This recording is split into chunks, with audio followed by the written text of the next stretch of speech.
ਸਤਿ ਸ਼੍ਰੀ ਅਕਾਲ ਜੀ। ਪੰਜਾਬੀ ਰੇਡੀਓ ਤੇ ਪੰਜਾਬੀ ਟੀਵੀ USA ਵੇਖ ਸੁਣ ਰਹੇ ਸਾਰੇ ਸਰੋਤਿਆਂ ਦਾ ਬਹੁਤ-ਬਹੁਤ ਸਵਾਗਤ ਹੈ ਇਸ ਸਮੇਂ ਦੇ ਵਿਸ਼ੇਸ਼ programme beyond the headlines with Mandeep Punia ਦੇ ਵਿੱਚ। ਇਸ ਪ੍ਰੋਗਰਾਮ 'ਚ ਸਾਥ ਹੁੰਦਾ ਸੀਨੀਅਰ ਪੱਤਰਕਾਰ ਮਨਦੀਪ ਪੂਨੀਆ ਜੀ ਦਾ ਤੇ ਦੇਸ਼ ਵਿਦੇਸ਼ ਦੇ ਨਾਲ ਜੁੜੀਆਂ ਹੋਈਆਂ ਕਈ ਅਹਿਮ ਖਬਰਾਂ ਹੁੰਦੀਆਂ ਨੇ ਜਿਨ੍ਹਾਂ ਤੇ ਪਾਈਦਾ ਚਾਨਣਾ।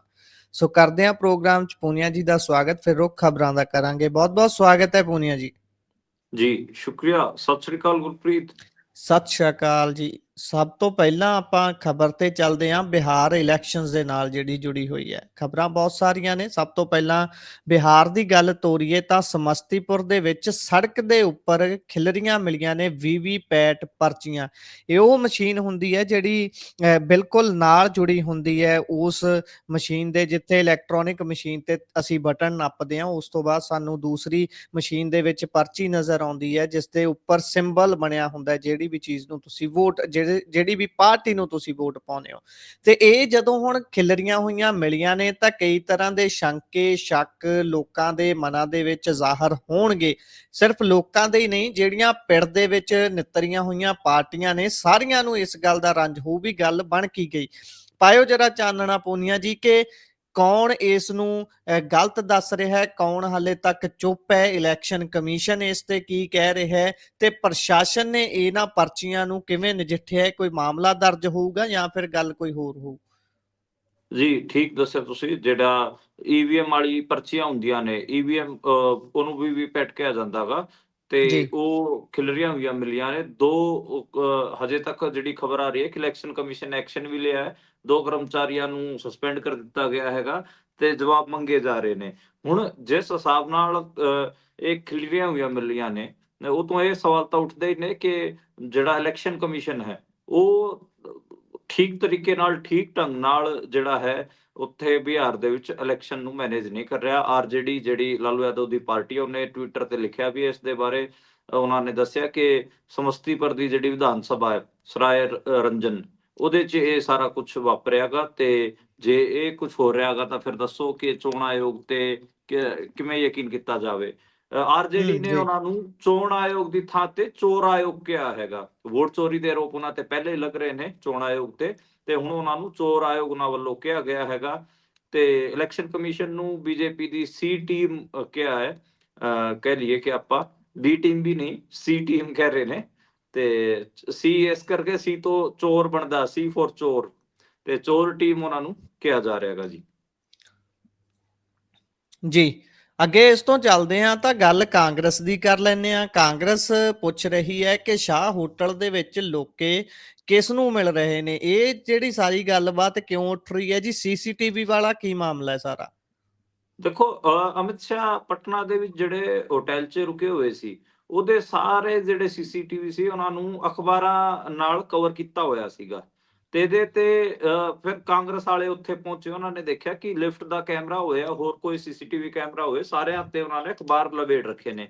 ਯਾਨੀ ਕਿ ਜਿਹੜਾ ਕਿਹੜੇ ਬੰਦੇ ਨੇ, ਕਿਹੜੇ ਆਗੂ ਨੇ ਬਿਹਾਰ ਦੇ ਵਿੱਚ ਜਿਹੜੇ ਅਮਿਤ ਸ਼ਾਹ ਨੂੰ ਮਿਲਣ ਵਾਸਤੇ ਹੋਟਲ 'ਚ ਆ ਰਹੇ ਨੇ ਤੇ ਉਹਨਾਂ ਦਾ ਮੂੰਹ ਨਹੀਂ ਦਿਖਾਣਾ ਚਾਹੁੰਦੇ। ਇਹ ਗੱਲ ਕਾਂਗਰਸ ਨੇ ਚੱਕਿਆ ਹੈਗਾ ਕਿ ਲੋਕ ਛਿਪ ਕੇ ਡਰ ਕੇ ਕਿਹਨਾਂ ਨਾਲ ਉਹ ਮੁਲਾਕਾਤਾਂ ਕਰ ਰਹੇ ਨੇ, ਕਿਹੜੇ ਅਧਿਕਾਰੀਆਂ ਨਾਲ ਮਿਲ ਰਹੇ ਨੇ, ਕਿਹੜੇ ਆਗੂਆਂ ਨਾਲ ਮਿਲ ਰਹੇ ਨੇ, ਇਹਦੀ ਸੀਸੀਟੀਵੀ ਫੁਟੇजेस ਕਿਉਂ ਲੁਕੋਈਆਂ ਜਾ ਰਹੀਆਂ ਨੇ। ਇਹ ਕਾਂਗਰਸ ਨੇ ਸਵਾਲ ਚੁੱਕਿਆ ਹੈਗਾ ਜੀ। ਆਪਾਂ ਨੂੰ ਪਤਾ ਜਦੋਂ ਇਲੈਕਸ਼ਨ ਹੁੰਦਾਗਾ ਉਦੋਂ ਜਿਹੜੇ ਵੱਡੇ ਆਗੂ ਹੁੰਦੇ ਆ ਉਹ ਅਫਸਰਾਂ ਨਾਲ ਵੀ ਕੋਈ ਸੈਟਿੰਗ ਬਿਠਾਉਂਦੇ ਨੇ ਤੇ ਹੋਰ ਜਿਹੜੀ ਆਪੋਜੀਸ਼ਨ ਪਾਰਟੀਆਂ ਦੇ ਦੂਜੇ ਆਗੂ ਹੁੰਦੇ ਨੇ ਉਹਨਾਂ ਨਾਲ, ਜਿਹੜੇ ਕਿ ਮਤਲਬ ਜਿੱਤਣ ਦੀ ਇਕੁਏਸ਼ਨ 'ਚ ਨਹੀਂ ਹੁੰਦੇ ਪਰ ਕਿਸੇ ਨੂੰ ਹਰਾਉਣ ਦੀ ਇਕੁਏਸ਼ਨ 'ਚ ਤਾਂ ਹੁੰਦੇ ਹੀ ਨੇ, ਉਹਨਾਂ ਨਾਲ ਵੀ ਲੁਕਵੀਆਂ ਛਿਪੀਆਂ ਮੀਟਿੰਗ ਕੀਤੀਆਂ ਜਾਂਦੀਆਂ ਨੇ। ਤੇ ਇਹ ਅਮਿਤ ਸ਼ਾਹ ਤੇ ਆਰੋਪ ਲੱਗ ਰਹੇ ਨੇ। ਅਮਿਤ ਸ਼ਾਹ ਮਤਲਬ ਇਸ ਮਾਮਲੇ ਦੇ ਮਾਸਟਰਮਾਈਂਡ ਵੀ ਹੈਗੇ ਆ। ਜਿੱਥੇ ਵੀ ਇਲੈਕਸ਼ਨ ਹੁੰਦੇ ਨੇ ਉਹਨਾਂ ਨੂੰ ਜਿਹੜਾ ਇਲੈਕਸ਼ਨ ਮੈਨੇਜ ਕਰਨ ਦੀ ਉਹਨਾਂ ਦੀ ਸਕਿੱਲ ਹੈ, ਚਾਹੇ ਅਧਿਕਾਰੀਆਂ ਦੀ ਗੱਲ ਕਰ ਲਈਏ ਆਪਾਂ, ਭਾਵੇਂ ਅਧਿਕਾਰੀਆਂ ਤੋਂ ਕੰਮ ਲੈਣ ਦੀ ਗੱਲ ਕਰ ਲਈਏ ਜਾਂ ਫਿਰ ਆਪਾਂ ਗੱਲ ਕਰ ਲਈਏ ਆਪਾਂ ਜਿਹੜੇ ਆਪੋਜੀਸ਼ਨ ਪਾਰਟੀਆਂ ਦੇ ਆਗੂ ਹੈਗੇ ਆ ਉਹਨਾਂ ਨੂੰ ਵੀ ਮੈਨੇਜ ਕਰਨ ਦੀ ਉਹਨਾਂ ਦੀ ਸਕਿੱਲ ਹੈ, ਉਹ ਕਮਾਲ ਦੀ ਰਹੀ ਹੈ। ਤੇ ਉਸੇ ਤੇ ਹੀ ਕਾਂਗਰਸ ਨੇ ਸਵਾਲ ਚੁੱਕਿਆ ਕਿ ਤੁਸੀਂ ਚੋਰੀ ਛਿਪੇ ਕਿਸ ਕਿਸਮ ਦੀ ਸੈਟਿੰਗਾਂ ਬਿਹਾਰ ਦੇ ਵਿੱਚ ਕਰ ਰਹੇ ਹੋ। ਮੋਰੀਆ ਹੋਟਲ ਹੈ ਜੀ ਜਿਹਦੇ ਸੀਸੀਟੀਵੀ ਕੈਮਰਿਆਂ ਤੇ ਅਖਬਾਰ ਲੱਗੇ ਹੋਏ ਸੀ। ਜੀ ਉਸ ਤੋਂ ਅੱਗੇ ਜੇਕਰ ਆਪਾਂ ਗੱਲ ਕਰੀਏ ਤਾਂ ਅਗਲੀ ਗੱਲ ਅੰਬਾਲਾ ਦੇ ਨਾਲ ਜੁੜੀ ਹੋਈ ਹੈ। ਵੋਟਰ ਲਿਸਟ ਦੇ ਵਿੱਚ ਕਹਿੰਦੇ 200 ਤੇ 23 ਵੋਟਰਾਂ ਦੀ ਤਸਵੀਰ ਸੇਮ ਬਿਲਕੁਲ ਡਿਟੋ ਇੱਕੋ ਜਿਹੀ ਸੀ, ਇੱਕੋ ਹੀ ਤਸਵੀਰ ਲੱਗੀ ਹੋਈ ਸੀ। ਮਹਿਲਾ ਕਹਿ ਰਹੀ ਹੈ ਕਿ ਵੋਟਿੰਗ ਵਾਲੇ ਦਿਨ ਲੋਕ ਮਜ਼ਾਕ ਉਡਾਉਂਦੇ ਨੇ ਤੇ ਰਾਹੁਲ ਗਾਂਧੀ ਨੇ ਜਿਹੜੀ ਗੱਲ ਆਖੀ ਹੈ ਉਹ ਬਿਲਕੁਲ ਸੱਚੀ ਹੈ। ਰਾਹੁਲ ਗਾਂਧੀ ਸੱਚ ਦਿਖਾ ਰਿਹਾ ਹੈ। ਇਹ ਜਿਸ ਤਰੀਕੇ ਦੇ ਹੁਣ ਪ੍ਰਮਾਣ ਸਾਹਮਣੇ ਆ ਰਹੇ ਨੇ, ਲੋਕ ਆਪਣੇ ਪੱਧਰ ਤੇ ਅੱਗੇ ਆ ਕੇ ਕਹਿ ਰਹੇ ਨੇ ਕਿ ਹਾਂ ਅਜਿਹਾ ਇੱਥੇ ਹੋਇਆ ਹੈ। ਹੁਣ ਮੈਂ ਵੀ ਇੰਡੀਅਨ ਨੈਸ਼ਨਲ ਕਾਂਗਰਸ ਦੇ ਪੇਜ ਤੇ ਜਾ ਕੇ ਦੇਖ ਰਿਹਾ ਸੀ, ਉਹ ਕਲਿੱਪਾਂ ਕੱਟ ਕੇ ਜਿਹੜਾ ਪਾਉਣ ਦਾ ਰਿਵਾਜ ਚੱਲਿਆ ਹੋਇਆ ਹੈ, ਲਗਾਤਾਰ ਉਸ ਨੂੰ ਪਾ ਕੇ ਉਹ ਦੁਬਾਰ ਤੋਂ ਜ਼ਖਮ ਨੂੰ ਖੁਰੇਦਦੇ ਨੇ। ਕਾਂਗਰਸ ਵਾਲੇ ਲਗਾਤਾਰ ਵੋਟ ਚੋਰੀ ਦੇ ਮੁੱਦੇ ਨੂੰ ਉਭਾਰ ਰਹੇ ਨੇ ਵੀ ਇੱਕ ਮਕਾਨ ਦੇ ਵਿੱਚ 500 ਵੋਟਰ ਕਿਵੇਂ ਹੋ ਸਕਦੇ ਨੇ ਭਾਈ। ਉਹ ਬਾਅਦ ਦੇ ਵਿੱਚ ਕਹਿੰਦੇ ਵੀ ਇਹ ਤਾਂ ਬੀਜੇਪੀ ਨੇਤਾ ਦਾ ਹੀ ਘਰ ਹੈ। ਤੇ ਇਹ ਸਾਰੀਆਂ ਗੱਲਾਂ ਬਾਤਾਂ ਹੁਣ ਜਾ ਕਿੱਧਰ ਨੂੰ ਰਹੀਆਂ ਨੇ, ਮੈਂ ਪਹਿਲਾਂ ਵੀ ਪੁੱਛਿਆ ਸੀ, ਦੁਬਾਰਾ ਫੇਰ ਪੁੱਛਦਾ ਕਿ ਆਮ ਲੋਕ ਇਸ ਨੂੰ ਕਿਵੇਂ ਲੈ ਰਹੇ ਨੇ। ਇਲੈਕਸ਼ਨ ਕਮਿਸ਼ਨ ਦੇ ਉੱਪਰ ਸਵਾਲ ਤਾਂ ਖੜੇ ਕਰਤੇ ਰਾਹੁਲ ਗਾਂਧੀ ਨੇ, ਪਰ ਆਮ ਲੋਕ ਇਲੈਕਸ਼ਨ ਕਮਿਸ਼ਨ ਨੂੰ ਕੀ ਨਿਸ਼ਾਨੇ ਤੇ ਲੈ ਰਹੇ ਨੇ ਜਾਂ ਸਿਰਫ ਇਹ ਹਵਾਈ ਫਾਇਰ ਹੋ ਕੇ ਨਿਕਲ ਰਹੇ ਨੇ ਇੱਕ ਤਰੀਕੇ ਤੇ? ਦੇਖੋ, ਰਾਹੁਲ ਗਾਂਧੀ ਨੇ ਜਿਹੜੀ ਪ੍ਰੈਸ ਕਾਨਫਰੰਸ ਕੀਤੀ ਤੇ ਵੋਟ ਚੋਰੀ ਦਾ ਮਾਮਲਾ ਹਰਿਆਣਾ ਇਲੈਕਸ਼ਨ ਤੇ ਉਠਾਇਆ, ਉਸ ਤੋਂ ਬਾਅਦ ਅਸੀਂ ਦੇਖ ਰਹੇ ਹਾਂ ਕਿ ਜਿਹੜੇ ਇਸ਼ੂ ਉਹਨਾਂ ਨੇ ਚੁੱਕੇ ਸੀਗੇ ਉਹਦੇ 'ਚ ਆਪ ਜਿਹੜੇ ਲੋਕ ਹੈਗੇ ਆ ਉਹ ਅੱਗੇ ਆ ਕੇ ਦੱਸ ਰਹੇ ਨੇ ਕਿ ਹਾਂ ਸਾਡੇ ਨਾਲ ਇਹ ਹੋ ਰਿਹਾ ਗਾ। ਇਹ ਜਿਹੜੀ ਅੰਬਾਲੇ ਜ਼ਿਲ੍ਹੇ ਦੀ ਮੁਲਾਣਾ ਵਿਧਾਨ ਸਭਾ ਇਲਾਕੇ ਦਾ ਹੈਗਾ ਇਹ ਮਾਮਲਾ। ਧਕੋਲਾ ਪਿੰਡ ਹੈਗਾ ਜੀ, ਚਰਨਜੀਤ ਕੌਰ ਮਾਤਾ ਜੀ ਦਾ ਨਾਂ ਹੈ, ਜਿਨ੍ਹਾਂ ਦੀ ਫੋਟੋ 223 ਵੋਟਰਾਂ ਦੇ ਆਈਡੀ ਕਾਰਡ ਤੇ ਲੱਗੀ ਹੋਈ ਸੀ। ਉਹਨਾਂ ਨੇ ਕਿਹਾ ਕਿ ਜਦੋਂ ਮੈਂ ਇਸ ਨੂੰ ਲੈ ਕੇ ਬਾਰ-ਬਾਰ ਚੋਣ ਅਧਿਕਾਰੀਆਂ ਨੂੰ ਸ਼ਿਕਾਇਤ ਵੀ ਕੀਤੀ, ਪਰ ਕਿਸੇ ਨੇ ਮੇਰੀ ਸ਼ਿਕਾਇਤ ਨਹੀਂ ਸੁਣੀ ਤੇ ਸ਼ਿਕਾਇਤਾਂ ਨੂੰ ਰੱਦੀ 'ਚ ਇਹਨਾਂ ਨੇ ਸਿੱਟ ਦਿੱਤਾ। ਤੇ ਹੁਣ ਰਾਹੁਲ ਗਾਂਧੀ ਨੇ ਸੱਚ ਦਿਖਾਇਆ ਹੈਗਾ। ਉਹਨਾਂ ਨੇ ਕਿਹਾ ਕਿ ਜਦੋਂ ਵੋਟ ਪਾਉਣ ਜਾਂਦੀਆਂ ਉਦੋਂ ਮੇਰਾ ਮਜ਼ਾਕ ਉਡਾਇਆ ਜਾਂਦਾ ਗਾ। ਉਹਨਾਂ ਨੇ ਇਹ ਗੱਲ ਵੀ ਆਖੀ ਹੈ ਤੇ ਉਹਨਾਂ ਨੇ ਕਿਹਾ ਕਿ ਚੋਣ ਅਧਿਕਾਰੀ ਇਸ ਬਾਰੇ ਕੋਈ ਧਿਆਨ ਨਹੀਂ ਦਿੰਦੇ। ਅਜੇ ਇੱਕ ਹਰਿਆਣੇ 'ਚ ਏਦਾਂ ਦਾ ਘਰ ਵੀ ਨਿਕਲ ਕੇ ਸਾਹਮਣੇ ਆਇਆ ਜਿਹਦੇ 'ਚ 501 ਵੋਟਾਂ ਬਣੀਆਂ ਹੋਈਆਂ ਸੀਗੀਆਂ ਤੇ ਉਹ ਪਰਿਵਾਰ ਨੇ ਕਿਹਾ ਕਿ ਸਾਡੇ ਇੱਥੇ ਤਾਂ ਅਸੀਂ 6 ਬੰਦੇ ਹੀ ਰਹਿੰਦੇ ਆ, ਪਤਾ ਨਹੀਂ ਇਹ 501 ਵੋਟਾਂ ਕਿਹਦੀਆਂ ਹੈਗੀਆਂ। ਉਹਦੇ ਤੇ ਵੀ ਉਹਨਾਂ ਨੇ ਸਵਾਲ ਚੁੱਕੇ ਹੈਗੇ। ਯਾਨੀ ਕਿ ਹਰਿਆਣੇ 'ਚ ਆਪ ਲੋਕ ਅੱਗੇ ਨਿਕਲ ਕੇ ਆ ਰਹੇ ਨੇ ਕਿ ਇਹ ਸਾਡੇ ਘਰਾਂ ਦੇ ਨੰਬਰਾਂ ਤੇ ਕਿਵੇਂ ਇੰਨੀਆਂ ਵੋਟਾਂ ਬਣੀਆਂ ਹੋਈਆਂ ਨੇ। ਤਾਂ ਇਹ ਇੱਕ ਹੈਰਾਨੀ ਵਾਲੀ ਗੱਲ ਹੈ ਜੀ। ਜਿਹੜਾ ਇੰਡੀਆ ਦਾ ਇਲੈਕਸ਼ਨ ਕਮਿਸ਼ਨ ਹੈ, ਚੋਣ ਕਮਿਸ਼ਨ ਹੈ, ਚੋਣ ਆਯੋਗ ਹੈ, ਇਹਦੇ ਤੇ ਸੀਰੀਅਸ ਸਵਾਲ ਖੜੇ ਹੋ ਰਹੇ ਨੇ। ਜਿਹੜਾ ਨਰਿੰਦਰ ਮੋਦੀ ਹੈ ਉਹਨਾਂ ਤੇ ਜਿਹੜਾ ਰਾਹੁਲ ਗਾਂਧੀ ਲਗਾਤਾਰ ਹਮਲਾ ਕਰ ਰਹੇ ਨੇ ਕਿ ਉਹ ਵੋਟਾਂ ਦੀ ਚੋਰੀ ਕਰਕੇ ਹਕੂਮਤ 'ਚ ਬਣੇ ਹੋਏ ਨੇ, ਉਹਨੂੰ ਲੈ ਕੇ ਮਤਲਬ ਲੋਕਾਂ ਨੂੰ ਵੀ ਆਪਾਂ ਦੇਖਦੇ ਹਾਂ ਕਿ ਥੋੜਾ ਉਹਨਾਂ ਤੇ ਵੀ ਯਕੀਨ ਹੋਣ ਲੱਗ ਪਿਆ ਹੈ। ਜੀ। ਇਸ ਤੋਂ ਅੱਗੇ ਜੇਕਰ ਚੱਲੀਏ ਤਾਂ ਉੱਧਰ ਚੰਡੀਗੜ੍ਹ ਦੇ ਵਿੱਚ ਪੀਯੂ ਦੇ ਵਿੱਚ ਜਿਹੜਾ ਲਗਾਤਾਰ ਸੰਘਰਸ਼ ਚੱਲ ਰਿਹਾ ਸੀ, ਬੀਤੀ ਸ਼ਾਮ ਨੂੰ ਉਸ ਤੇ ਫੈਸਲਾ ਆ ਜਾਂਦਾ ਹੈ। ਮੋਦੀ ਸਰਕਾਰ ਨੂੰ ਇੱਕ ਵਾਰ ਮੁੜ ਤੋਂ ਝੁਕਾ ਲਿਆ ਜਾਂਦਾ ਹੈ ਤੇ ਇਸ ਤੋਂ ਬਾਅਦ ਪਰ ਜਿਹੜਾ ਸੰਘਰਸ਼ 10 ਤਰੀਕ ਲਈ ਐਲਾਨਿਆ ਗਿਆ ਸੀ ਵੀ ਭਾਈ ਆਪਾਂ ਸਿੰਡੀਕੇਟ ਤੇ ਸੈਨੇਟ ਦੀ ਜਿਹੜੀ ਸੰਵਿਧਾਨਕ ਬਦਲੀ ਹੋਣੀ ਹੈ ਉਸ ਦੇ ਖਿਲਾਫ ਲੜਾਈ ਲੜਨੀ ਹੈ, ਉਹ 10 ਤਰੀਕ ਦਾ ਐਲਾਨਿਆ ਗਿਆ ਸੰਘਰਸ਼ ਤਾਂ ਜਿਉਂ ਦੀ ਤਿਉਂ ਜਾਰੀ ਰਹੂਗਾ। ਪਰ ਉਸ ਤੋਂ ਪਹਿਲਾਂ ਯੂਨੀਵਰਸਿਟੀ ਨੇ ਆਪਣੇ ਪੱਧਰ ਤੇ ਇੱਕ ਹੋਰ ਤੀਰ ਛੱਡਿਆ ਤੇ ਯੂਨੀਵਰਸਿਟੀ ਨੇ ਇਹ ਫਰਮਾਨ ਜਾਰੀ ਕੀਤਾ ਹੈ ਵੀ ਭਾਈ ਬਿਨਾਂ ਸਟicker ਤੋਂ, ਯੂਨੀਵਰਸਿਟੀ ਦੇ ਸਟicker ਤੋਂ ਬਿਨਾਂ ਵਾਲੀਆਂ ਗੱਡੀਆਂ ਦੀ ਕੋਈ ਐਂਟਰੀ ਨਹੀਂ ਤੇ ਜਿਹੜੇ ਵਿਦਿਆਰਥੀ ਨੇ ਉਹੀ ਸੰਘਰਸ਼ ਕਰ ਸਕਦੇ ਨੇ ਜਾਂ ਕਰਮਚਾਰੀ ਸੰਘਰਸ਼ ਕਰ ਸਕਦੇ ਨੇ। ਬਾਹਰੋਂ ਯੂਨੀਵਰਸਿਟੀ ਦੇ ਵਿੱਚ ਆ ਕੇ ਕੋਈ ਵੀ ਕਿਸੇ ਤਰੀਕੇ ਦਾ ਪ੍ਰੋਟੈਸਟ ਨਹੀਂ ਕਰ ਸਕਦਾ। ਹੁਣ ਇਹ ਕਿੱਧਰ ਨੂੰ ਜਾਊਗੀ ਜੀ ਗੱਲ 10 ਤਰੀਕ ਵਾਲੀ? ਚਲੋ ਫਿਲਹਾਲ ਦੇ ਲਈ ਵਾਪਸ ਲੈ ਕੇ ਫੈਸਲਾ ਉਸ ਸੰਘਰਸ਼ ਨੂੰ 10 ਤਰੀਕ ਵਾਲੇ ਨੂੰ ਤਾਂ ਮੱਠਾ ਪਾ ਦਿੱਤਾ, ਪਰ ਨਾਲ ਦੀ ਨਾਲ ਇਹ ਜਿਹੜਾ ਫਰਮਾਨ ਕੀਤਾ ਇਹ ਹੁਣ ਕਿੱਧਰ ਨੂੰ ਤੁਰੂਗੀ ਗੱਲ? ਕਿਉਂਕਿ ਪੀਯੂ ਦੇ ਵਿੱਚ ਹੁਣ ਇਹ ਇਸ ਤੋਂ ਬਾਅਦ ਅਗਲੀ ਲੜਾਈ ਚੋਣਾਂ ਨੂੰ ਲੈ ਕੇ ਸ਼ੁਰੂ ਹੋ ਗਈ ਹੈ। ਹਾਂਜੀ, ਬਿਲਕੁਲ। ਬੇਸਿਕਲੀ ਜਿਹੜਾ ਕੇਂਦਰ ਸਰਕਾਰ ਸੀ, ਕੱਲ ਉਹਨੇ ਇੱਕ ਨੋਟੀਫਿਕੇਸ਼ਨ ਜਾਰੀ ਕੀਤਾ ਕਿ ਅਸੀਂ ਸੀਨੀਅਰ ਸਿੰਡੀਕੇਟ ਨੂੰ ਜਿਹੜਾ ਭੰਗ ਕਰਨ ਦਾ ਨੋਟੀਫਿਕੇਸ਼ਨ ਅਸੀਂ ਕੱਢਿਆ ਸੀਗਾ ਉਹਨੂੰ ਅਸੀਂ ਰੱਦ ਕਰਦੇ ਹਾਂ ਤੇ ਅਸੀਂ ਨਹੀਂ ਚਾਹੁੰਦੇ ਕਿ ਸੈਨੇਟ ਸਿੰਡੀਕੇਟ ਭੰਗ ਹੋਵੇ। ਤਾਂ ਇਹਦਾ ਮਤਲਬ ਇਹ ਹੈ ਕਿ ਮਤਲਬ ਸੈਨੇਟ ਸਿੰਡੀਕੇਟ ਪੰਜਾਬ ਯੂਨੀਵਰਸਿਟੀ ਦੀ ਬਰਕਰਾਰ ਰਹੂਗੀ, ਐਵੇਂ ਹੀ ਆਟੋਨਮੀ ਜਿਹੜੀ ਯੂਨੀਵਰਸਿਟੀ ਦੀ ਉਹ ਬਰਕਰਾਰ ਰਹੂਗੀ। ਉਹਦੇ ਤੇ ਫਿਰ ਅਗਲਾ ਜਿਹੜਾ ਸਟੂਡੈਂਟ ਕਹਿ ਰਹੇ ਨੇ ਕਿ ਠੀਕ ਹੈ ਤੁਸੀਂ ਇਹ ਤਾਂ ਐਲਾਨਤਾ, ਪਰ ਹੁਣ ਇਲੈਕਸ਼ਨਾਂ ਦੀ ਡੇਟ ਵੀ ਐਲਾਨੋ। ਸਿੰਡੀਕੇਟ ਸੈਨੇਟ ਦੇ ਇਲੈਕਸ਼ਨ ਕਦੋਂ ਹੋਣਗੇ ਉਸ ਦੀ ਡੇਟ ਤੇ ਐਲਾਨਨਾਮੇ ਦੀ ਵੀ ਗੱਲ ਚੱਲ ਰਹੀ ਹੈ। ਤੇ ਇਹਦੇ 'ਚ ਇਹ ਹੈ ਕਿ ਪੰਜਾਬ ਯੂਨੀਵਰਸਿਟੀ ਬਚਾਓ ਮੋਰਚਾ ਨਾਂ ਤੇ ਸਟੂਡੈਂਟ ਸੰਘਰਸ਼ ਕਰ ਰਹੇ ਨੇ ਤੇ ਅੱਜ ਬੈਰੀਗੇਟਾਂ ਲਾ ਕੇ ਬਾਹਰ ਤੋਂ ਆ ਰਹੇ ਲੋਕਾਂ ਨੂੰ ਰੋਕਣ ਦੀ ਕੋਸ਼ਿਸ਼ ਵੀ, ਪਰ ਸਟੂਡੈਂਟ ਮੌਕੇ ਤੇ ਗੇਟ ਤੇ ਪਹੁੰਚ ਗਏ ਸੀਗੇ। ਸਿਕਿਉਰਿਟੀ ਅਤੇ ਚੰਡੀਗੜ੍ਹ ਪੁਲਿਸ ਨਾਲ ਖੈਬੜੇ ਵੀ, ਤੇ ਉਹਨਾਂ ਨੂੰ ਬਾਅਦ 'ਚ ਫਿਰ ਜਿਹੜੇ ਬੈਰੀਕੇਡ ਸੀਗੇ ਉਹ ਸਟੂਡੈਂਟਾਂ ਨੇ ਚੱਕ ਕੇ ਮਾਰੇ ਤੇ ਸਾਰਿਆਂ ਵਾਸਤੇ ਯੂਨੀਵਰਸਿਟੀ ਨੂੰ ਖੋਲ੍ਹ ਦਿੱਤਾ। ਇਸ ਤੋਂ ਇਲਾਵਾ 10 ਨਵੰਬਰ ਦਾ ਇਕੱਠ ਏਦਾਂ ਦਾ ਬਰਕਰਾਰ ਹੀ ਹੈ। 10 ਨਵੰਬਰ ਨੂੰ ਪੰਜਾਬ ਯੂਨੀਵਰਸਿਟੀ 'ਚ ਪੰਜਾਬ ਭਰ ਤੋਂ ਇਕੱਠ ਹੋਊਗਾ। ਕਿਸਾਨ ਵੀ ਆਣਗੇ, ਮਜ਼ਦੂਰ ਵੀ ਆਣਗੇ ਤੇ ਸਟੂਡੈਂਟ ਵੀ ਆਣਗੇ ਪੂਰੇ ਪੰਜਾਬ ਭਰ ਤੋਂ। ਤਾਂ ਇੱਕ ਵੱਡਾ ਜਿਹੜਾ ਅੰਦੋਲਨ 10 ਨਵੰਬਰ ਨੂੰ ਤੁਹਾਨੂੰ ਪੰਜਾਬ ਯੂਨੀਵਰਸਿਟੀ 'ਚ ਦੇਖਣ ਨੂੰ ਮਿਲੂਗਾ। ਨੋ ਡਾਊਟ ਜਿਹੜੀ ਕੇਂਦਰ ਸਰਕਾਰ ਹੈ ਉਹ ਝੁੱਗੀ ਹੈਗੀ ਆ ਸਟੂਡੈਂਟਾਂ ਦੇ ਸੰਘਰਸ਼ ਦੇ ਸਾਹਮਣੇ, ਪਰ ਸਟੂਡੈਂਟ ਚਾਹ ਰਹੇ ਨੇ ਕਿ ਅਸੀਂ ਜਿਹੜਾ ਪੂਰੇ ਦਾ ਪੂਰਾ ਸਾਡਾ ਹੱਕ ਹੈ ਉਹ ਲੈ ਲਈਏ। ਉਹਨਾਂ ਨੇ ਮਤਲਬ ਕਹਿ ਰਹੇ ਨੇ ਕਿ ਠੀਕ ਹੈ ਕਿ ਸਾਰਾ ਹੱਥੀ ਅਸੀਂ ਬਾਹਰ ਕੱਢ ਲਿਆ, ਪਰ ਇਹਦੀ ਪੂੰਛ ਹਜੇ ਰਹਿੰਦੀ ਹੈ। ਇਹ ਨਾਰੇ ਨੂੰ, ਮੁਹਾਵਰੇ ਨੂੰ ਉਲਟਾ ਕਰ ਦਿੱਤਾ ਗਿਆ, ਪੁੱਠਾ ਕਰ ਦਿੱਤਾ ਜੀ। ਗਿਆ। ਪਹਿਲਾਂ ਮੁਹਾਵਰਾ ਹੁੰਦਾ ਸੀਗਾ ਕਿ ਹਾਥੀ ਦੀ ਪੂੰਛ ਬਾਹਰ ਆ ਗਈ, ਹਾਥੀ ਅੰਦਰ ਹੈ। ਪਰ ਇਹ ਇਸ ਵਾਰ ਹੋ ਰਿਹਾਗਾ ਕਿ ਹਾਥੀ ਪੂਰਾ ਬਾਹਰ ਆ ਗਿਆ ਲੇਕਿਨ ਪੂੰਛ ਅੰਦਰ ਰਹਿ ਗਈ। ਯਾਨੀ ਕਿ ਇਲੈਕਸ਼ਨਾਂ ਦੀ ਜਿਹੜੀ ਨੋਟੀਫਿਕੇਸ਼ਨ ਹੈ ਕਿ ਇਲੈਕਸ਼ਨ ਕਦੋਂ ਹੋਣਗੇ, ਉਹ ਨੋਟੀਫਿਕੇਸ਼ਨ ਵਾਸਤੇ ਹੁਣ ਸਟੂਡੈਂਟ ਆਪਣਾ ਅਗਲਾ ਅੰਦੋਲਨ ਕਰਨਗੇ। ਜੀ, ਚੰਗੀ ਗੱਲ ਵੀ ਹੈ। ਲੱਗਦੇ ਹੱਥ ਇਹ ਵੀ ਕੰਮ ਹੋ ਜਾਵੇ ਤਾਂ ਸੋਨੇ ਤੇ ਸੁਹਾਗੇ ਵਾਲੀ ਗੱਲ ਹੋਊਗੀ। ਅੱਗੇ ਚੱਲਦੇ ਹਾਂ। ਉਧਰ ਪੰਜਾਬ ਦੇ ਵਿੱਚ ਪੰਜਾਬ ਸਰਕਾਰ ਦੇ ਵੱਲੋਂ, ਮੌਜੂਦਾ ਭਗਵੰਤ ਮਾਨ ਹੋਣਾ ਦੀ ਸਰਕਾਰ ਦੇ ਵੱਲੋਂ SSF ਸ਼ੁਰੂ ਕੀਤੀ ਜਾਂਦੀ ਸੜਕ ਸੁਰੱਖਿਆ ਫੋਰਸ, ਜਿਸ ਦੇ ਲਈ ਗੱਡੀਆਂ ਖਰੀਦੀਆਂ ਜਾਂਦੀਆਂ ਨੇ ਟੋਇਟਾ ਹੈਲਿਕਸ।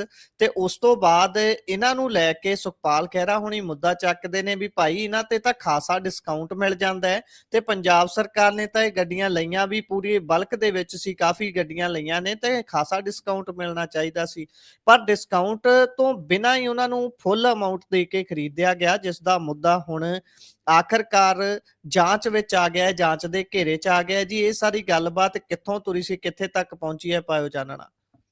ਹਾਂਜੀ, ਸੁਖਪਾਲ ਖਹਿਰਾ ਨੇ ਕਿਹਾ ਸੀਗਾ ਕਿ 14.5 ਕਰੋੜ ਰੁਪਏ ਦਾ ਗਬਨ ਜਿਹੜਾ ਹੈ ਉਹ ਕੀਤਾ ਗਿਆ ਹੈ SSF ਦੇ ਵਾਸਤੇ। ਟੋਟਾ ਹੈਲਿਕਸ 144 ਗੱਡੀਆਂ ਖਰੀਦੀਆਂ ਗਈਆਂ ਸੀ। ਜਦੋਂ ਇਹ ਗੱਡੀਆਂ ਖਰੀਦੀਆਂ ਗਈਆਂ ਸੀ ਉਸ ਟਾਈਮ ਗੱਡੀਆਂ ਤੇ ਇਹਨਾਂ ਟੋਯੋਟਾ ਹੈਲਿਕਸ ਗੱਡੀਆਂ ਤੇ ਤਕਰੀਬਨ 10 ਲੱਖ ਰੁਪਏ ਦਾ ਡਿਸਕਾਊਂਟ ਕਸਟਮਰਾਂ ਨੂੰ ਮਿਲ ਰਿਹਾ ਸੀਗਾ। ਯਾਨੀ ਕਿ ਟੋਯੋਟਾ ਆਪਣੇ ਸ਼ੋਰੂਮਸ ਤੇ ਕਸਟਮਰਾਂ ਵਾਸਤੇ 10 ਲੱਖ ਦਾ ਡਿਸਕਾਊਂਟ ਦੇ ਰਹੀ ਸੀ। ਤੇ ਜੇ ਕੋਈ ਇੱਕ ਗੱਡੀ ਖਰੀਦਦਾ ਤਾਂ ਖਰੀਦੀਆਂ ਵੀ 144 ਗੱਡੀਆਂ ਗਈਆਂ ਸੀਗੀਆਂ। ਉਸ ਹਿਸਾਬ ਨਾਲ 144 ਗੱਡੀਆਂ ਦੇ ਜੇ ਹਿਸਾਬ ਲਾਈਏ, 10 ਲੱਖ ਦਾ ਵੀ ਹਿਸਾਬ ਲਾ ਲਈਏ, ਚਲੋ ਬਲਕ ਗੱਡੀਆਂ ਤੇ ਵੱਧ ਡਿਸਕਾਊਂਟ ਨਹੀਂ ਦੇਣਾ ਚਾਹੁੰਦੀ ਟੋਯੋਟਾ। ਜੇ ਬਲਕ ਇਹ ਵੀ ਲਾਈਏ ਕਿ ਸਿਰਫ ਜਿਹੜਾ 10 ਲੱਖ ਮਿਲ ਰਿਹਾ ਸੀ ਉਸ ਟਾਈਮ, ਉਹਦਾ ਵੀ ਹਿਸਾਬ ਲਾਈਏ ਤਾਂ ਵੀ 14.5 ਕਰੋੜ ਰੁਪਏ ਬਣਦਾਗਾ। ਤੇ ਉਹ ਤਾਂ ਇਸ ਹਿਸਾਬ ਨਾਲ ਸੂਬੇ ਨੂੰ 14.5 ਕਰੋੜ ਰੁਪਏ ਬਚਣੇ ਚਾਹੀਦੇ ਸੀਗੇ। ਪਰ ਇਹ ਜਿਹੜੀਆਂ ਗੱਡੀਆਂ ਹੈਗੀਆਂ ਇਹ ਉਹਨਾਂ ਦੇ ਇੱਕ ਸ਼ੋਰੂਮ ਤੇ ਹੀ ਖਰੀਦੀਆਂ ਗਈਆਂ। ਕੋਈ ਉਸ ਤੇ ਡਿਸਕਾਊਂਟ ਕੀ, ਡਿਸਕਾਊਂਟ ਨੂੰ ਇਹਦੇ 'ਚ ਸ਼ਾਮਲ, ਖਰੀਦ 'ਚ ਸ਼ਾਮਲ ਜਿਹੜੇ ਲੋਕ ਸੀਗੇ ਉਹ ਖਾ ਗਏ ਹੈਗੇ ਆ ਕਿ ਉਹਨਾਂ ਨੇ ਜਿਹੜਾ ਡਿਸਕਾਊਂਟ ਸੀਗਾ ਉਹ ਨਕਦ ਲੈ ਲਿਆ ਹੈਗਾ ਸ਼ੋਰੂਮ ਵਾਲਿਆਂ ਤੋਂ। ਇਹ ਵੱਡੇ ਸਵਾਲ ਹੈਗੇ ਆ ਤੇ ਇਹੀ ਸਵਾਲ ਸੁਖਪਾਲ ਖਹਿਰਾ ਨੇ ਚੁੱਕੇ ਸੀਗੇ। ਹੁਣ ਇਹਦੀ ਜਾਂਚ ਹੋਊਗੀ। ਗਵਰਨਰ ਕੋਲ ਉਹਨਾਂ ਨੇ ਸ਼ਿਕਾਇਤ ਦਿੱਤੀ ਸੀਗੀ ਤੇ ਗਵਰਨਰ ਨੇ DGP ਨੂੰ ਇਸ ਦੀ ਇਨਵੈਸਟੀਗੇਸ਼ਨ ਸੌਂਪ ਦਿੱਤੀ ਹੈ। ਦੇਖਦੇ ਹਾਂ ਕਿ DGP ਹੁਣੀ ਕੀ ਫੈਸਲਾ ਲੈਂਦੇ ਨੇ। ਹਾਲਾਂਕਿ ਇਹਦੀ ਜਿਹੜੀ ਜਾਂਚ ਹੈਗੀ ਆ ਮੈਨੂੰ ਲੱਗਦਾ ਹੈਗਾ ਕਿ ਇੰਡੀਪੈਂਡੈਂਟਲੀ ਹੋਣੀ ਚਾਹੀਦੀ ਸੀ। ਪੰਜਾਬ ਪੁਲਿਸ ਦੀ ਜਾਂਚ ਕਰੂਗੀ, ਇਨਵੈਸਟੀਗੇਸ਼ਨ ਕਰੂਗੀ ਤਾਂ ਆਪਾਂ ਨੂੰ ਪਤਾ ਨਿਕਲਣਾ ਕੀ ਹੈ। ਇਹਦੀ ਜਿਹੜੀ ਇਨਵੈਸਟੀਗੇਸ਼ਨ ਹੈਗੀ ਆ ਉਹ ਮੈਨੂੰ ਲੱਗਦਾ ਹੈਗਾ ਕਿ ਜਿਹੜੇ ਪੰਜਾਬ ਦੇ ਗਵਰਨਰ ਹੈਗੇ ਉਹਨਾਂ ਨੂੰ ਕਿਸੇ ਹੋਰ ਏਜੰਸੀ ਤੋਂ ਕਰਾਣੀ ਚਾਹੀਦੀ ਸੀ। CBI ਪੰਜਾਬ 'ਚ ਫਿਰ ਹੀ ਰਹੀ ਹੈ DIG ਭੁੱਲਰ ਵਾਲੇ ਕੇਸ 'ਚ। ਮੈਨੂੰ ਲੱਗਦਾ ਹੈਗਾ ਕਿ ਇਹ ਲੱਗੇ ਹੱਥ ਇਹ ਕੇਸ ਵੀ CBI ਨੂੰ ਦੇ ਦੇਣਾ ਸੀਗਾ। ਸਾਰਾ ਦੁੱਧ ਦਾ ਦੁੱਧ, ਪਾਣੀ ਦਾ ਪਾਣੀ ਹੋ ਜਾਣਾ ਸੀ। ਤੁਸੀਂ ਵੀ ਜਲੀ ਤੇ ਨਮਕ ਛਿੜਕਣ ਵਾਲੀ ਗੱਲ ਕਰਦੇ ਹੋ। ਉਹ CBI ਤਾਂ ਅੱਗੇ ਹੀ ਬਾਹਲੀ ਤੱਤੀ ਹੋਈ ਫਿਰਦੀ ਹੈ। ਇੱਧਰ ਵਿਜੀਲੈਂਸ ਨੂੰ ਵੀ ਭੇਜਿਆ ਸੀ ਪਿੱਛੇ, ਪਰ ਦਾਲ ਨਹੀਂ ਗਲੀ, ਉਲਟਾ ਝਾੜ ਹੀ ਪਈ ਹੈ। DIG ਮਾਮਲੇ ਦੀ ਹੁਣ ਗੱਲ ਕਰ ਲੈਂਦੇ ਆ ਲੱਗਦੇ ਹੱਥ। ਉਧਰ ਭੁੱਲਰ ਦੇ ਮਾਮਲੇ ਦੇ ਵਿੱਚ ਕਹਿੰਦੇ ਵੀ ਪੰਜਾਬ ਦੇ 50 ਅਫਸਰਾਂ ਦੇ ਲਿੰਕ ਮਿਲਣ ਦਾ ਗੱਲ ਆ ਰਹੀ ਹੈ ਸਾਹਮਣੇ। ਕਿੰਨੀ ਕੇਸ ਦੇ ਵਿੱਚ ਸੱਚਾਈ ਹੈ, ਕਿੰਨੀ ਕੁ ਗੱਲਬਾਤ ਹੈ? ਕਿਉਂਕਿ ਕਿਰਸ਼ਾਨੂ ਜਿਹੜਾ ਇਹਨਾਂ ਦਾ ਵਿਚੋਲੀਆ ਦੱਸਿਆ ਜਾ ਰਿਹਾ, ਕਰੀਬ ਉਹਦੀ ਪਤਨੀ ਦੇ ਅਕਾਊਂਟ 'ਚ ਕਹਿੰਦੇ ਵੀ 12 ਕਰੋੜ ਦੇ ਲਾਗੇ ਪੈਸੇ ਪਏ ਸੀ ਤੇ ਬਾਕੀ ਹੋਰ ਕਿੱਥੇ ਕਿੱਥੇ ਹੋਣਗੇ ਇਹਦੀ ਤਾਂ ਗੱਲ ਹੀ ਦੂਰ ਦੀ ਹੈ। ਜਿਹੜਾ ਇੱਕ ਵਿਚੋਲਾ ਇੰਨਾ ਪੈਸਾ ਇਕੱਠਾ ਕਰ ਸਕਦਾ ਹੈ ਤਾਂ ਉਸ ਤੋਂ ਅੱਗੇ ਕਿੱਥੇ ਤੱਕ ਗੱਲ ਗਈ ਹੋਊਗੀ। ਆ 50 ਅਫਸਰਾਂ ਵਾਲੀ ਤੇ ਪਾਇਓ ਚਾਨਣਾ। ਹਾਂਜੀ, ਇਹ ਇੰਟਰਸਟਿੰਗ ਹੈ ਕਿ CBI ਨੇ ਜਿਹੜਾ ਇਹ ਪੂਰਾ ਤਾਰ ਸੀਗਾ, ਪੂਰੀ ਚੇਨ ਹੈਗੀ ਉਹਨੂੰ ਖੰਗਾਲ ਲਿਆ ਹੈਗਾ। 50 ਅਫਸਰ ਇਹਦੇ 'ਚ ਰਡਾਰ ਤੇ ਆ ਰਹੇ ਨੇ ਤੇ ਜਿਹੜੇ ਅਫਸਰ ਹੈਗੇ IAS IPS, ਕਈ ਸਾਰੇ ਵੱਡੇ ਹਾਈ ਪ੍ਰੋਫਾਈਲ IAS IPS ਵੀ ਸ਼ਾਮਲ ਹਨ। ਤੇ CBI ਕਹਿ ਰਹੀ ਹੈ ਕਿ ਇਹ ਜਿਹੜੇ ਅਫਸਰ ਹੈਗੇ ਆ ਇਹ ਵਿਚੋਲੀਆਂ ਦੇ ਥਰੂ ਆਪਣਾ ਨੈਟਵਰਕ ਚਲਾਉਂਦੇ ਸੀਗੇ। ਕ੍ਰਿਸ਼ਨੂ ਵਰਗੇ ਫਿਕਸਰ ਸੀਗੇ ਜਿਹੜੇ ਪੰਜਾਬ 'ਚ ਆਪਣੇ ਨੈਟਵਰਕ ਰਾਹੀਂ ਕੰਮ ਕਰ ਰਹੇ ਸੀਗੇ। ਉਹ ਟ੍ਰਾਂਸਫਰ ਤੋਂ ਲੈ ਕੇ, ਪੋਸਟਿੰਗ ਤੋਂ ਲੈ ਕੇ, ਪੈਸਿਆਂ ਨੂੰ ਲੈ ਕੇ ਇਹ ਸਾਰੇ ਕੰਮ ਨੂੰ ਉਹਨਾਂ ਨੇ ਬੜੇ ਆਰਗੇਨਾਈਜ਼ ਤਰੀਕੇ ਨਾਲ ਚਲਾਇਆ ਹੋਇਆ ਸੀਗਾ। ਤੁਸੀਂ ਸਹੀ ਕਹਿ ਰਹੇ ਹੋ ਕਿ ਜਿਹੜੇ ਕ੍ਰਿਸ਼ਨੂ ਦੀ ਪਤਨੀ ਹੈ ਹਨੀ ਸ਼ਾਰਦਾ, ਉਹਨਾਂ ਦੇ ਨਾਂ ਤੇ ਕੈਸ਼ ਅਤੇ ਹੋਰ ਪ੍ਰਾਪਰਟੀਆਂ ਦਾ ਪਤਾ ਲੱਗਿਆ ਹੈਗਾ। ਅਮਾਉਂਟ ਹਜੇ ਮਤਲਬ ਅੱਡ-ਅੱਡ ਸੋਰਸਿਸ ਤੋਂ ਅੱਡ-ਅੱਡ ਅਮਾਉਂਟ ਆ ਰਹੇ ਹੈ। ਅਮਾਉਂਟ ਬਾਰੇ ਇੰਨੀ ਕਲੈਰਿਟੀ ਨਹੀਂ ਆਈ ਹੈ, ਪਰ ਲੋਕ ਕਹਿ ਰਹੇ ਨੇ ਕਿ ਉਹਨਾਂ ਦੇ ਘਰੇ ਪ੍ਰਾਪਰਟੀ ਦੇ ਕਾਗਜ਼ਾਤ ਵੀ ਮਿਲੇ ਨੇ, ਕਈ ਸਾਰੇ ਬੈਂਕ ਅਕਾਊਂਟ ਮਿਲੇ ਨੇ, ਕਈ ਸਾਰੀਆਂ ਥਾਵਾਂ ਤੇ ਜਿਹੜੇ ਅਲੱਗ-ਅਲੱਗ ਰੀਅਲ ਇਸਟੇਟ ਇਨਵੈਸਟਰਸ ਹੈਗੇ ਆ, ਉਹਨਾਂ ਦੇ ਕਾਗਜ਼ਾਤ ਮਿਲੇ ਹੈਗੇ। ਇਨਵੈਸਟਮੈਂਟਾਂ ਦੇ ਕਈ, ਇਹ ਜਿਹੜਾ ਦੇਖੋ ਕਿੰਨੇ ਸ਼ਾਰਪ ਨੇ ਇਹ, ਮਤਲਬ ਜਿਹੜਾ ਰਿਸ਼ਵਤ ਦਾ ਪੈਸਾ ਉਹਨੂੰ ਵੀ ਅੱਗੇ ਇਹਨਾਂ ਨੇ ਇਨਵੈਸਟ ਕਰ ਰੱਖਿਆ ਸੀਗਾ ਤਾਂ ਕਿ ਰਿਸ਼ਵਤ ਦਾ ਪੈਸਾ ਹੋਰ ਵੀ ਅੱਗੇ ਵੱਧਦਾ ਉਹਦੇ 'ਚ ਵਾਧਾ ਹੁੰਦਾ ਜਾਵੇ। ਇਹਦੇ 'ਚ ਇਹ ਵੀ ਹੈ ਕਿ ਜਿਹੜੀ ਡਾਇਰੀ ਹੈ DIG ਦੀ, ਉਹ ਵੀ ਉਹਦੇ 'ਚ ਵੀ ਹਿਸਾਬ ਕਿਤਾਬ ਖਾਸਾ ਲੰਮਾ ਹੈ ਤੇ ਉਹਦੇ 'ਚ ਵੀ ਕਈ ਸਾਰਿਆਂ ਦੇ ਨਾਂ ਹੈਗੇ ਆ। ਤੇ ਜੀ। ਦੇਖਦੇ ਆ ਬਣਦਾ ਕੀ ਹੈ, ਕਿ ਇਸ ਟ੍ਰੇਲ ਨੂੰ, ਇਸ ਪੂਰੀ ਜਿਹੜੀ ਮਨੀ ਟ੍ਰੇਲ ਹੈ ਤੇ ਵਿਚੋਲੀਆਂ ਦੀ ਪੂਰੀ ਇਹ ਜਿਹੜੀ ਖੇਡ ਹੈ, CBI ਇਹਨੂੰ ਐਂ ਹੀ ਛੱਡ ਜਾਊਗੀ ਜਾਂ ਫਿਰ ਇਹਨੂੰ ਹੋਰ ਖੰਗਾਲੂਗੀ, ਇਹ ਤਾਂ ਆਉਣ ਵਾਲੇ ਦਿਨਾਂ 'ਚ ਪਤਾ ਲੱਗੂਗਾ ਜੀ। ਜੀ। ਅਗਲੀ ਗੱਲ ਤਰਨਤਾਰਨ ਬਾਈ ਇਲੈਕਸ਼ਨ ਦੀ ਕਰ ਲੈਂਦੇ ਹਾਂ। ਨਾ ਤਾਂ ਇਸ ਦੇ ਨਾਲ ਨੰਬਰਾਂ ਦੇ ਵਿੱਚ ਕੋਈ ਫਰਕ ਪੈਣਾ ਹੈ, ਨਾ ਤਾਂ ਇਹ ਆ ਵੀ ਸਰਕਾਰ ਡਿੱਗ ਜਾਣੀ ਹੈ ਜਾਂ ਸਰਕਾਰ ਬਣ ਜਾਣੀ ਹੈ, ਪਰ ਇਸ ਨੂੰ 2027 ਦੇ ਸੈਮੀਫਾਈਨਲ ਵਜੋਂ ਪ੍ਰਚਾਰਿਆ ਜਾ ਰਿਹਾ ਹੈ ਤੇ ਤਕਰੀਬਨ ਹਰੇਕ ਪਾਰਟੀ ਸਮੇਤ ਸਰਕਾਰ ਉੱਥੇ ਜਾ ਕੇ ਬੈਠੀ ਹੈ। ਇੱਕ ਤੋਂ ਇੱਕ ਚੋਟੀ ਦੀਆਂ ਰੈਲੀਆਂ ਕੀਤੀਆਂ ਜਾ ਰਹੀਆਂ ਨੇ। ਪਤਾ ਨਹੀਂ ਕੀ ਬਣੂਗਾ, ਜਿੱਤ ਹਾਰ ਦਾ ਫੈਸਲਾ ਹੋ ਜਾਣ ਤੋਂ ਬਾਅਦ ਵੀ ਤਬਦੀਲੀ ਤਾਂ ਕੋਈ ਨਹੀਂ ਆਉਣੀ, ਪਰ 3 ਦਿਨ ਰਹਿੰਦਿਆਂ ਜੋ ਕੁਝ ਹੋਇਆ ਉਹ ਬੇਸ਼ੱਕ ਬਹੁਤ ਹੈਰਾਨ ਕਰਦਾ ਹੈ। SSP ਜਿਹੜੇ ਸੀ, ਲੇਡੀ SSP ਸੀ, ਉਹਨਾਂ ਨੂੰ ਸਸਪੈਂਡ ਕਰ ਦਿੱਤਾ ਗਿਆ ਇਲੈਕਸ਼ਨ ਕਮਿਸ਼ਨ ਦੇ ਵੱਲੋਂ। ਇਹ ਕਿਉਂ ਕਰਨਾ ਪਿਆ? ਕੀ ਕੁਝ ਉੱਥੇ ਚੱਲ ਕੀ ਰਿਹਾ ਜੀ? ਹੁਣ ਤਾਂ ਕਹਿੰਦੇ ਵੀ ਅੰਮ੍ਰਿਤਸਰ ਦੇ ਪੁਲਿਸ ਕਮਿਸ਼ਨਰ ਨੂੰ ਵਾਧੂ ਚਾਰਜ ਦੇਣਾ ਪੈ ਗਿਆ ਉੱਥੇ ਦਾ। ਹਾਂਜੀ, ਬਿਲਕੁਲ। ਤਰਨਤਾਰਨ ਦੀ ਪਹਿਲੀ ਮਹਿਲਾ SSP ਸੀ ਡਾਕਟਰ ਰਵਜੋਤ ਕੌਰ ਗਰੇਵਾਲ, ਇਹਨਾਂ ਨੂੰ ਸਸਪੈਂਡ ਕਰ ਦਿੱਤਾ ਗਿਆ ਹੈਗਾ।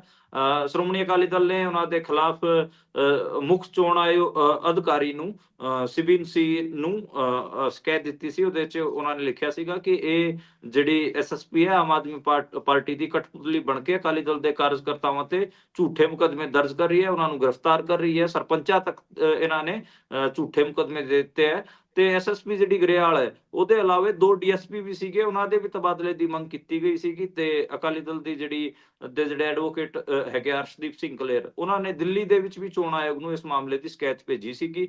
ਤੇ ਜਿਹੜੀ ਅਕਾਲੀ ਦਲ ਦੀ ਸ਼ਿਕਾਇਤ ਪ੍ਰਵਾਨ ਹੋਈ ਹੈ ਜੀ। ਆਪਾਂ ਕਹਿ ਲਈਏ ਕਿ ਡਾਕਟਰ ਗਰੇਵਾਲ ਜਿਹੜੇ SSP ਜਿਹੜੀ ਡਾਕਟਰ ਗਰੇਵਾਲ ਹੈ, ਉਹਨੂੰ ਸਸਪੈਂਡ ਕਰ ਦਿੱਤਾ ਗਿਆ ਤੇ ਐਡੀਸ਼ਨਲ ਚਾਰਜ ਅੰਮ੍ਰਿਤਸਰ ਕਮਿਸ਼ਨਰ ਨੂੰ ਐਡੀਸ਼ਨਲ ਚਾਰਜ ਦੇ ਦਿੱਤਾ ਗਿਆ ਹੈਗਾ। ਤੇ ਇਹ 2 ਜਿਹੜੇ DSP ਹੈਗੇ ਆ, ਉਹਨਾਂ ਬਾਰੇ ਹਜੇ ਕੋਈ ਅਪਡੇਟ ਨਹੀਂ ਕਿਹਾ ਜਾ ਰਿਹਾ ਹੈਗਾ ਕਿ ਉਹਨਾਂ ਨੂੰ ਵੀ ਟ੍ਰਾਂਸਫਰ ਉੱਥੋਂ ਕੀਤਾ ਜਾਊਗਾ। 3 ਜਿਹੜੇ ਪਾਰਸ਼ਦ ਸੀਗੇ ਅਕਾਲੀ ਦਲ ਦੇ, ਉਹਨਾਂ ਨੂੰ ਡਿਟੈਂਸ਼ਨ 'ਚ ਰੱਖਣ ਦਾ ਆਰੋਪ ਵੀ ਲਾਇਆ ਗਿਆ ਸੀਗਾ। ਤੇ SSP ਜਿਹੜੀ ਧਮਕੀਆਂ ਦੇ ਰਹੀ ਸੀ, ਉਹਦੇ ਵੀ ਦੱਸਿਆ ਜਾ ਰਿਹਾ ਹੈਗਾ ਕਿ ਕਈ ਸਾਰੇ ਆਡੀਓ ਰਿਕਾਰਡਿੰਗ SSP ਦੀ ਧਮਕੀਆਂ ਦੀ ਇਹਨਾਂ ਨੇ ਫੋਨਾਂ ਤੇ ਲੈ ਲਈ, ਅਕਾਲੀ ਦਲ ਦੇ ਵਰਕਰਾਂ ਨੇ ਲੈ ਲਈ ਸੀਗੀ। ਇਸੇ ਕਰਕੇ ਇਹ ਸਾਰਾ ਮਾਮਲਾ ਚੱਲ ਰਿਹਾ ਜੀ। ਇਹ ਜਿਹੜੇ ਇਹ SSP ਤਾਂ 2 ਮਹੀਨੇ ਪਹਿਲੇ ਹੀ ਇੱਥੇ ਲੈ ਕੇ ਆਈ ਗਈ ਹੈ। ਜਿਹੜੇ DSP 2 ਜਾਣੇ ਹੈਗੇ ਆ, ਰਿਪੂਰਨ ਸਿੰਘ ਅਤੇ ਪ੍ਰਭਜੀਤ, ਉਹ ਲੰਬੇ ਸਮਾਂ ਤੋਂ ਇੱਥੇ ਹੀ ਸੀਗੇ। ਤੇ ਉਹ ਤਾਂ ਮਤਲਬ ਉਹਨਾਂ ਨੂੰ ਤਾਂ ਰਗ-ਰਗ ਦਾ ਪਤਾ ਸੀਗਾ ਤੇ ਉਹ ਪੂਰੇ ਜੀ। ਚੀਜ਼ਾਂ ਕਰ ਹੀ ਰਹੇ ਸੀਗੇ। ਇੱਕ ਦਿਨ ਪਹਿਲਾਂ ਆਪਾਂ ਨੂੰ ਪਤਾ ਹੈ ਕਿ ਜਿਹੜੀ ADC ਸੀਗੀ, ਲੇਡੀ ADC ਜੀ। ਚਾਰੂਮਿਤਾ, ਉਹਨੂੰ ਸਸਪੈਂਡ ਕੀਤਾ ਗਿਆ ਸੀਗਾ। ਤੇ ਉਹਦਾ ਵੀ ਪੂਰਾ ਮਾਮਲਾ ਚੱਲਿਆ ਸੀਗਾ। ਚਾਰੂਮਿਤਾ ਨੂੰ ਸਸਪੈਂਡ ਕੀਤਾ ਗਿਆ ਸੀ ਤੇ ਹੁਣ ਅੱਜ ਇਸ ਨੂੰ ਸਸਪੈਂਡ ਕਰ ਦਿੱਤਾ ਗਿਆ ਹੈਗਾ, ਰਵਜੋਤ ਗਰੇਵਾਲ ਨੂੰ। ਜੀ। ਇਸ ਤੋਂ ਅੱਗੇ ਜੇਕਰ ਚੱਲੀਏ ਤਾਂ ਇੱਥੋਂ ਦੀ ਹੀ ਗੱਲ ਕਰਾਂਗੇ, ਤਰਨਤਾਰਨ ਦੀ ਹੀ। ਸਾਂਸਦ ਅੰਮ੍ਰਿਤਪਾਲ ਸਿੰਘ ਹੁਣਾਂ ਦੀ ਪਾਰਟੀ ਦੇ ਨੇਤਾ, ਉਹਨਾਂ ਦੀ ਕਾਰ ਜਲੀ ਹੋਈ ਮਿਲੀ ਹੈ। ਉਹ ਆਪ ਵੀ ਬੁਰੀ ਤਰੀਕੇ ਦੇ ਨਾਲ ਝੁਲਸੇ ਨੇ। ਕਹਿੰਦੇ ਵੀ ਉਹ ਤਰਨਤਾਰਨ ਵੱਲ ਨੂੰ ਵਾਪਸ ਆ ਰਹੇ ਸੀ ਤੇ ਉਸ ਸਮੇਂ ਉਹਨਾਂ ਦਾ ਜੋ ਕਹਿਣਾ ਹੈ ਕਿ ਪੈਟਰੋਲ ਬੰਬ ਸਿੱਟਿਆ ਗਿਆ ਉਹਨਾਂ ਦੇ ਉੱਪਰ। ਇਹ ਸਾਰੀ ਕੀ ਗੱਲਬਾਤ ਹੈ ਜੀ?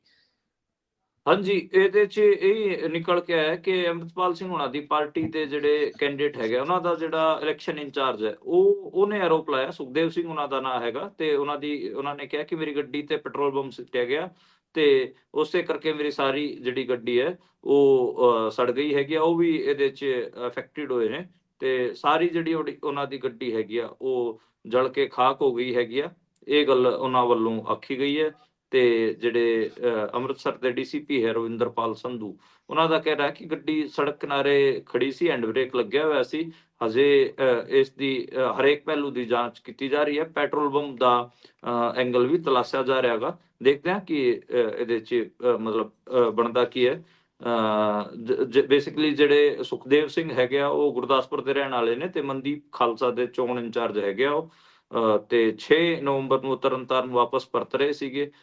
ਉਸ ਟਾਈਮ ਇਹ ਉਹਨਾਂ ਨੇ ਕਿਹਾ ਕਿ ਪੈਟਰੋਲ ਬੰਬ ਉਹਨਾਂ ਦੀ ਗੱਡੀ ਤੇ ਸਿੱਟਿਆ ਗਿਆ ਹੈਗਾ। ਸੁਖਦੇਵ ਸਿੰਘ ਵੀ ਨੇ ਵੀ ਕਿਹਾ ਕਿ ਉਹਨਾਂ ਦੀ ਹਾਲਤ ਵੀ ਥੋੜੀ ਗੰਭੀਰ ਹੈ ਤੇ ਉਹ ਹਸਪਤਾਲ 'ਚ ਭਰਤੀ ਨੇ। ਉਹਨਾਂ ਨੇ ਹਜੇ ਮੀਡੀਆ ਨਾਲ ਕੋਈ ਗੱਲਬਾਤ ਨਹੀਂ ਕੀਤੀ ਹੈ। ਜੀ। ਉਧਰ ਆਮ ਆਦਮੀ ਪਾਰਟੀ ਨੇ ਚੁਣ ਕੇ ਹੀਰੇ ਲੱਭੇ। ਉਸ ਤੋਂ ਬਾਅਦ 2022 ਦੀਆਂ ਚੋਣਾਂ ਡਟ ਕੇ ਲੜੀਆਂ। ਨੋ ਡਾਊਟ ਵੱਡੀ ਜਿੱਤ ਹਾਸਲ ਹੋਈ ਇਕੱਲਿਆਂ। ਤੇ ਉਸ ਤੋਂ ਬਾਅਦ ਹੁਣ ਆਪਾਂ ਲਗਾਤਾਰ ਖਬਰਾਂ ਡਿਸਕਸ ਕਰਦੇ ਹਾਂ ਕਿ ਆਏ ਦਿਨ ਕੋਈ ਜਿਨਸੀ ਸ਼ੋਸ਼ਣ ਦੇ ਮਾਮਲੇ ਦੇ ਵਿੱਚ ਇਹਨਾਂ ਦਾ ਹੀਰਾ ਫਸ ਰਿਹਾ ਹੈ, ਕੋਈ ਭ੍ਰਿਸ਼ਟਾਚਾਰ ਕਰ ਰਿਹਾ ਹੈ, ਕੋਈ ਠੱਗੀ ਮਾਰ ਰਿਹਾ ਹੈ। ਤੇ ਹੁਣ ਇਹਨਾਂ ਦੇ ਵਿੱਚੋਂ ਇੱਕ ਜਿਹੜਾ ਕਿ ਬੇਹੱਦ ਕਰੀਬੀ ਵੀ ਸੀ ਇਹਨਾਂ ਦੇ ਭਗਵੰਤ ਮਾਨ ਸਾਹਿਬ ਤੇ ਉਹਨਾਂ ਦੀ ਪਤਨੀ ਦੇ ਬੇਹੱਦ ਕਰੀਬੀ ਪਠਾਨ ਮਾਜਰਾ ਹਰਮੀਤ ਸਿੰਘ ਪਠਾਨ ਮਾਜਰਾ, ਉਹ ਕਈ ਦਿਨਾਂ ਤੋਂ ਤਾਂ ਬੈਠੇ ਹੋਏ ਸੀ ਕਹਿੰਦੇ ਹਰਿਆਣੇ ਦੇ ਵਿੱਚ ਡੇਰੇ ਲਾਈ। ਤੇ ਹੁਣ ਇੱਕ ਵੀਡੀਓ ਇੰਟਰਵਿਊ ਉਹਨਾਂ ਦੀ ਸਾਹਮਣੇ ਆਈ ਹੈ ਜਿਹੜੀ ਇਹ ਪੇਸ਼ ਕਰਦੀ ਹੈ ਕਿ ਭਾਈ ਸਾਹਿਬ ਹੁਣੀ ਤਾਂ ਪੰਜਾਬ ਛੱਡ ਕੇ, ਪੰਜਾਬ ਕੀ ਭਾਰਤ ਛੱਡ ਕੇ ਆਸਟ੍ਰੇਲੀਆ ਜਾ ਬੈਠੇ ਨੇ। ਕੀ ਗੱਲਬਾਤ ਬਣੀ ਜੀ ਸਾਰੀ? ਇੰਨਾ ਰਾਸਤਾ ਕਿਹਨੇ ਦਿੱਤਾ ਹੋਊ ਜੀ ਉਹਨਾਂ ਨੂੰ? ਮੈਨੂੰ ਤਾਂ ਲੱਗਦਾ ਕਿ ਬੀਜੇਪੀ ਵਾਲਿਆਂ ਨੇ ਰਾਹ ਦਿੱਤਾ ਉਹਨੂੰ। ਬੀਜੇਪੀ ਜੀ ਵਾਲਿਆਂ ਨੇ ਹਰਿਆਣੇ 'ਚ ਸਾਂਭਿਆ ਹੋਇਆ ਸੀਗਾ ਤੇ ਉਹਨਾਂ ਨੂੰ ਫਿਰ ਅੱਗੇ ਆਸਟ੍ਰੇਲੀਆ ਪਹੁੰਚਾ ਦਿੱਤਾ। ਆਸਟ੍ਰੇਲੀਆ ਦੇ ਵਿੱਚ ਉਹਨਾਂ ਨੇ ਇੱਕ ਨਿੱਜੀ ਚੈਨਲ ਨੂੰ ਇੰਟਰਵਿਊ ਦਿੱਤਾ ਸੀਗਾ। ਉਹਦੇ 'ਚ 7 ਨਵੰਬਰ ਨੂੰ ਇੰਟਰਵਿਊ ਅਪਲੋਡ ਹੋਇਆ ਹੈਗਾ ਜੀ ਕੱਲ।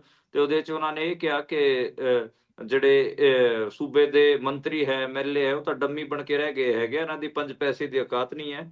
ਤੇ ਦੂਜਾ ਉਹਨਾਂ ਨੇ ਇਹ ਵੀ ਕਿਹਾ ਕਿ ਮੈਂ ਕਿਸੇ ਦੇ ਨਾਲ ਟੱਚ ਨਹੀਂ ਆ। ਉਹਨਾਂ ਨੇ ਜਿਹੜਾ ਬੀਜੇਪੀ ਦਾ ਐਂਗਲ ਸੀਗਾ ਉਹ ਖਾਰਿਜ ਕੀਤਾ। ਇਹ ਕਿਹਾ ਕਿ ਬਿਹਾਰ ਦੇ ਵਿੱਚ ਜਾ ਕੇ ਇਹ ਕਹਿ ਰਹੇ ਨੇ ਕਿ ਅਸੀਂ 3000 ਰੁਪਏ ਦੇਵਾਂਗੇ ਮਹਿਲਾਵਾਂ ਨੂੰ ਤੇ ਇੱਧਰ ਹਜੇ ਤੱਕ ਪੰਜਾਬ ਦੀ ਮਹਿਲਾਵਾਂ ਨੂੰ 1000 ਰੁਪਏ ਇਹਨਾਂ ਨੇ ਦਿੱਤੇ ਨਹੀਂ ਹੈਗੇ। ਝੂਠ ਬੋਲਣ ਦਾ ਇਹਨਾਂ ਨੇ ਸਿਸਟਮ ਫੜਿਆ ਹੋਇਆ ਹੈ।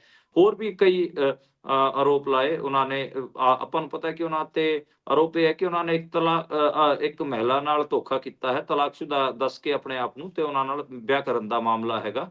ਤੇ ਇਹ ਮਾਮਲਾ ਹੈ। ਹਰਮੀਤ ਪਠਾਨ ਮਾਜਰਾ ਇਸ ਟਾਈਮ ਆਸਟ੍ਰੇਲੀਆ ਬੈਠੇ ਹੋਏ ਨੇ, ਲਗਾਤਾਰ ਇੰਟਰਵਿਊ ਦੇ ਰਹੇ ਨੇ। ਤੇ ਉਹਨਾਂ ਨੇ ਇਹ ਵੀ ਕਿਹਾ ਕਿ ਕੇਜਰੀਵਾਲ ਜੋ ਕਹੂਗਾ ਉਹੀ ਮੁੱਦਾ ਪੰਜਾਬ ਦਾ ਸੀਐਮ ਚੱਕੂਗਾ। ਤੇ ਉਹ ਕੋਈ ਮਤਲਬ ਪੰਜਾਬ ਦੇ ਸੀਐਮ ਕੋਲ ਕੋਈ ਨਾ ਤਾਂ ਤਜਰਬਾ ਹੈ, ਨਾ ਉਹਦੇ ਕੋਲ ਕੋਈ ਪਾਵਰ ਹੈ। ਉਹਨੇ ਐਮਐਲਏਸ ਤੇ ਵੀ, ਮੰਤਰੀਆਂ ਬਾਰੇ ਵੀ ਇਹੀ ਕਿਹਾ। ਤੇ ਉਹਨਾਂ ਨੇ ਇਹ ਕਿਹਾ ਕਿ ਜਿਹੜਾ ਕ੍ਰਿਸ਼ਨ ਕੁਮਾਰ ਦਾ ਉਹਨਾਂ ਨੇ ਨਾਂ ਚੱਕਿਆ ਹੈ, ਆਈਏਐਸ ਅਧਿਕਾਰੀ ਕ੍ਰਿਸ਼ਨ ਕੁਮਾਰ ਸਾਰੇ ਪੰਜਾਬ ਨੂੰ ਡਬੋਊਗਾ। ਤੇ ਜੀ ਕ੍ਰਿਸ਼ਨ ਕੁਮਾਰ ਦੇ ਕਾਰਨਾਮੇ ਵੀ ਉਹਨਾਂ ਨੇ ਦੱਸੇ। ਦੂਜਾ ਉਹਨਾਂ ਨੇ ਇਹ ਕਿਹਾ ਕਿ ਦਿੱਲੀ ਇਲੈਕਸ਼ਨ ਤੱਕ ਭਗਵੰਤ ਮਾਨ ਦੀ ਮਾੜੀ ਮੋਟੀ ਚੱਲਦੀ ਹੁੰਦੀ ਸੀਗੀ, ਪਰ ਜਦੋਂ ਤੋਂ ਦਿੱਲੀ ਇਲੈਕਸ਼ਨ ਹਾਰ ਕੇ ਕੇਜਰੀਵਾਲ ਹੋਣੀ ਇੱਥੇ ਦਿੱਲੀ ਆਏ ਹੈਗੇ, ਉਸ ਤੋਂ ਬਾਅਦ ਇਹਨਾਂ ਦੀ ਕੋਈ ਨਹੀਂ ਸੁਣਦਾ ਨਾ ਇਹਨਾਂ ਦੀ ਕੋਈ ਚੱਲਦੀ ਹੈਗੀ ਆ। ਤੇ ਉਹਨਾਂ ਨੇ ਇਹ ਵੀ ਕਿਹਾ ਪਠਾਨ ਮਾਜਰਾ ਨੇ ਕਿ ਮੇਰੇ ਪੇਜ ਇੰਡੀਆ ਦੇ ਵਿੱਚ ਬੰਦ ਕਰਾ ਦਿੱਤੇ ਹੈਗੇ ਆ ਤੇ ਮੈਂ ਕੁਝ ਪੋਸਟ ਵੀ ਨਹੀਂ ਕਰ ਸਕਦਾ ਹੈਗਾ।